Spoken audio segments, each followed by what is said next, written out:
bonsoir et merci de votre fidélité à votre premier rendez-vous d'information de la soirée sur le Oula. Voici le sommaire.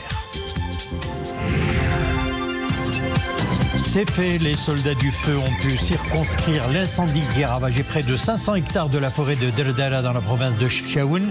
Cela a été rendu possible grâce notamment à l'appui des avions Canadair et Turbotrush. Fort heureusement, aucune perte humaine n'est à déplorer.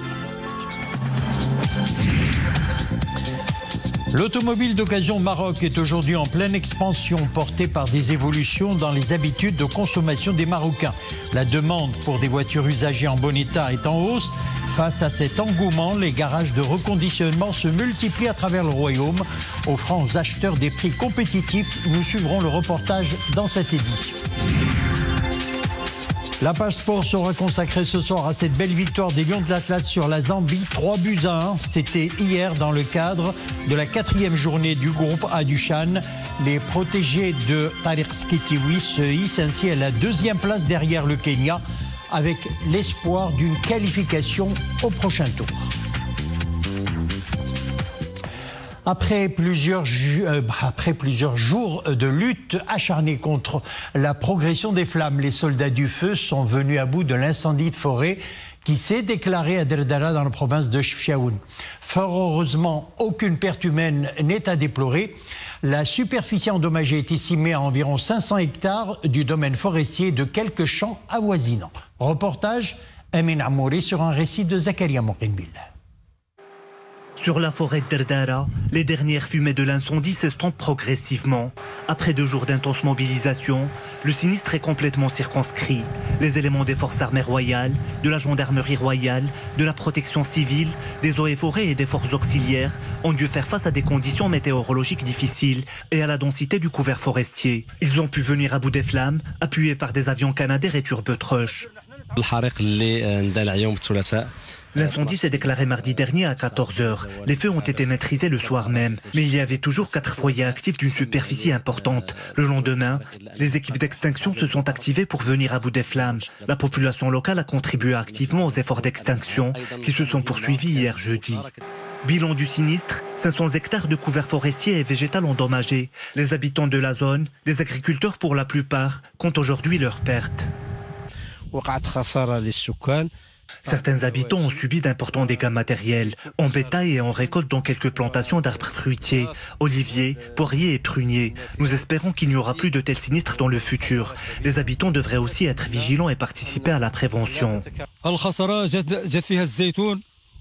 Les feux ont impacté différentes cultures d'oliviers, de raisins et de prunes et des troupeaux de bétail. Nous espérons l'aménagement de pistes au niveau de la région afin de faciliter l'intervention des équipes de secours en cas de sinistre.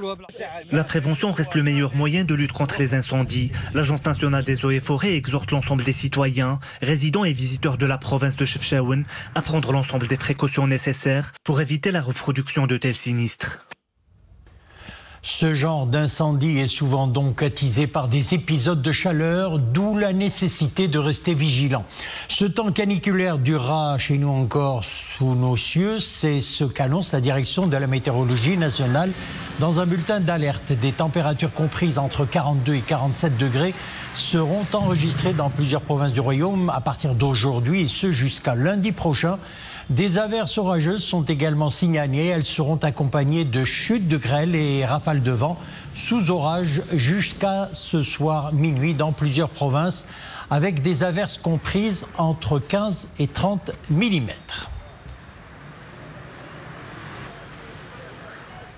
Et puis à l'étranger, le sud de l'Europe est toujours en proie à de graves incendies. Le Portugal, la Grèce, l'Italie et surtout l'Espagne continuent de combattre les flammes. Toute la péninsule ibérique reste en alerte caniculaire pour le 13e jour consécutif. L'Espagne compte 3 décès dans ces incendies, dont 2 jeunes volontaires trentenaires qui ont péri en tentant d'éteindre le feu en Castille et Léon. En Grèce, qui fait face, elle aussi, à une vague d'incendies, la situation s'est améliorée sur la majorité des fronts en raison d'une baisse des températures et de l'intensité des vents.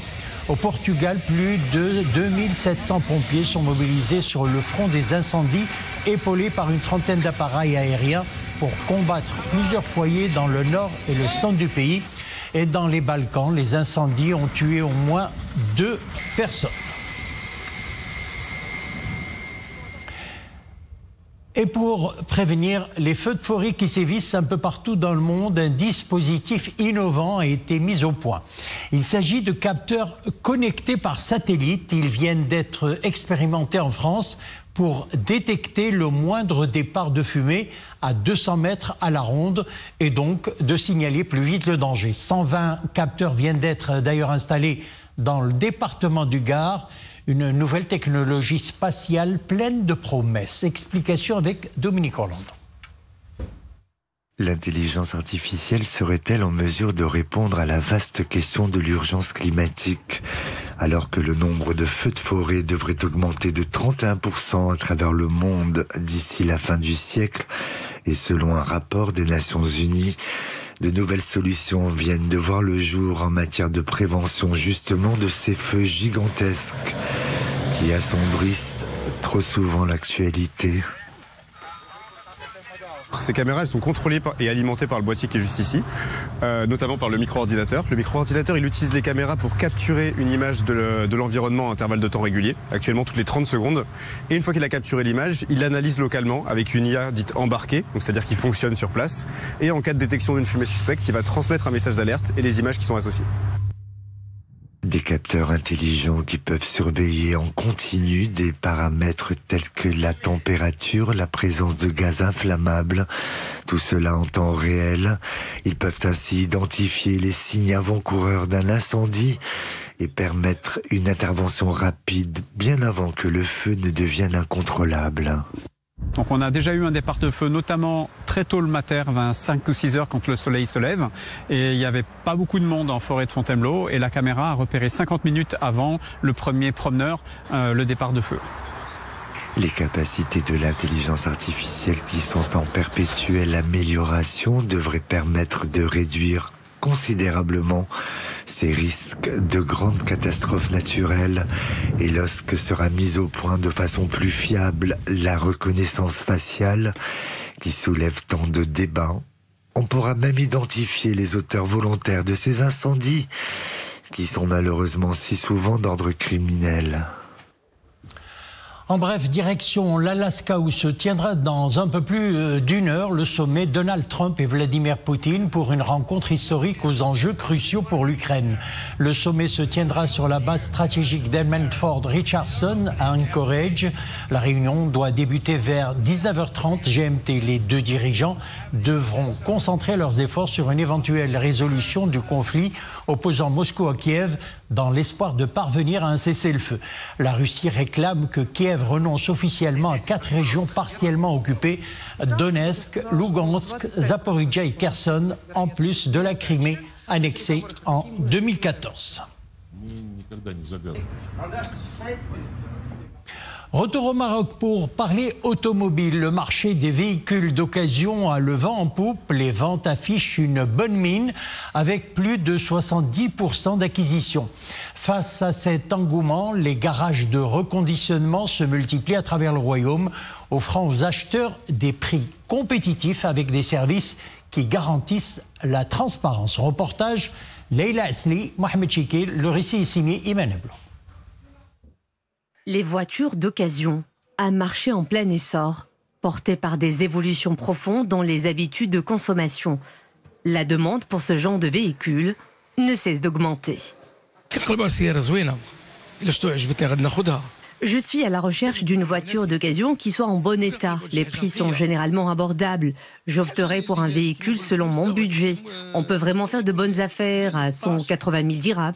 Je pourrais aller jusqu'à 240 000 si cela vaut le coup.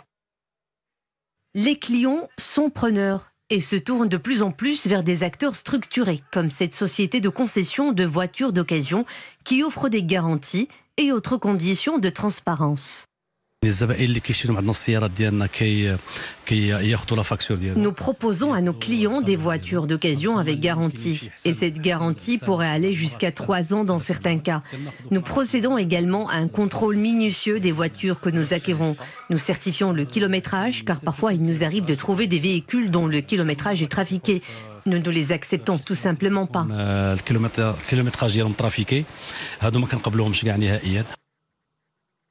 Et pour éviter ce genre de désagréments, d'autres contrôles plus poussés sont à faire.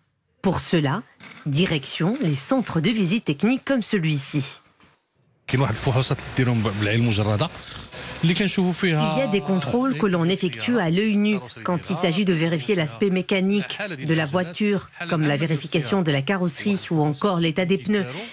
Mais il y en a d'autres plus pointus. Nous procédons à l'essayage du véhicule en question sur la route et pour vérifier certaines pannes, nous avons recours à un appareil électronique. Autant d'éléments qui permettent d'acheter en toute sécurité, loin des mauvaises surprises, souvent associées au circuit parallèle. En sport, on parlera du CHAN 2024. Les Lions de l'Atlas se relancent dans la compétition après leur large victoire hier sur la Zambie, 3-1. C'était lors de la 4e journée du groupe A. L'équipe nationale grimpe ainsi à la 2e place, à 1 point du Kenya.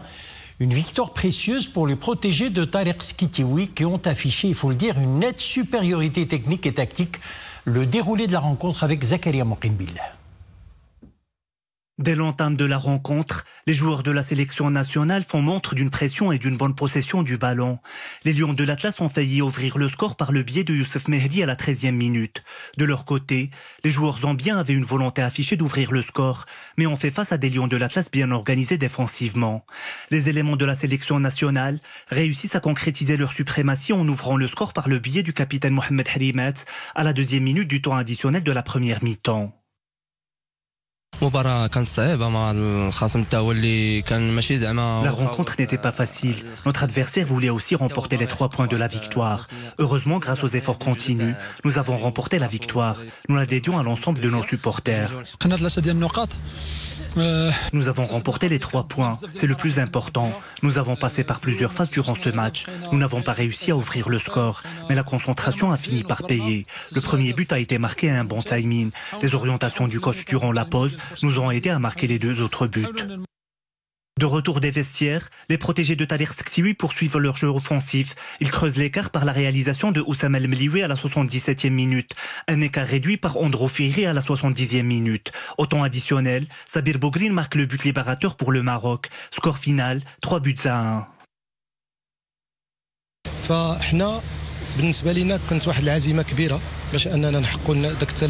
Nous étions très motivés pour récupérer les 3 points que nous avons perdus lors du dernier match. Nous n'avions d'autre choix que de bien entamer la rencontre et de rester alignés en stratégie offensive et défensive.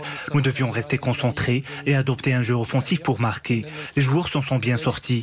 Nous aurions pu marquer davantage de buts parce que nous avons eu plusieurs occasions. En général, je suis content du résultat. Cette victoire permet aux Lions de l'Atlas de grimper provisoirement à la 2e place du classement avec 6 points, après le Kenya avec 7 points. La prochaine rencontre de la sélection nationale contre la RD Congo sera décisive pour la qualification au prochain tour. Rendez-vous dimanche à 13h. La fin de journal, eh bien, elle sera un peu gourmande ce soir. Nous allons en Belgique, à Malmedy, où, comme chaque année, est célébrée en grande pompe la fête de l'omelette géante. La petite ville belge a fouetté et cuit 10 000 œufs pour sa 29e édition. C'est à la place de Rome que l'immense poêle de 4 mètres de diamètre a repris du service ce 15 août. Chauffé au feu de bois, l'omelette est distribuée en portions individuelles gratuitement aux visiteurs. Tout cela dans une ambiance festive du folklore liégeois.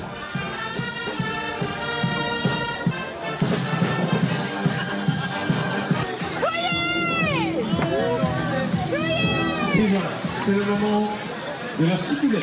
Des épices et de bons œufs.